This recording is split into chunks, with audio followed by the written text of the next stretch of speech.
சொல்லுங்கள். நாங்கள் கேபிள் தொழில் செய்கிறோங்க. இன்டர்நெட் பார்த்தீங்கன்னா பிஎஸ்என்எல் வந்து நம்ம கிடைக்காம இருந்துச்சு.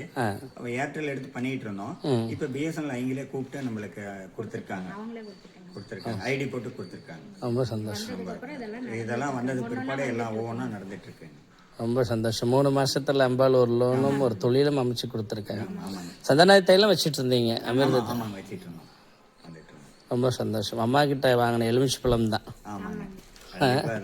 அந்த வாக்கில் வர வர எல்லாம் ஒவ்வொன்றா முடிச்சு கொடுக்குறாங்க. கண்டிப்பாக ரொம்ப சந்தோஷம். அது முடியாதுங்கிற விஷயம் எல்லாம் இப்போ நடக்குது. எங்களுக்கே தெரியாம அவங்களே செய்யறாங்க. அவள் தானே, அவளை முழுமையா நம்பி அந்த இரவு பூரா அழுந்தது தான் ஒரு பெரிய விஷயம் இல்லை. இந்த ஒவ்வொரு நைட்டு வர்றதுக்கு நம்ம ரொம்ப சிரமம், பல தடைகளை தாண்டி அந்த குழுவிலையும் வந்து இங்கே உட்காந்ததுனால தான் நமக்கு இந்த பலன். அப்போ கூட டைம் இல்லை நேரம் இல்லைன்னு ஒரு சில காலங்கள் நம்ம நினைச்சோம். அதை தாண்டி அந்த இரவை பெருட்படுத்தாமல் இங்கே வந்து உட்காந்தீங்க அத்தனை பேர்த்துக்கு.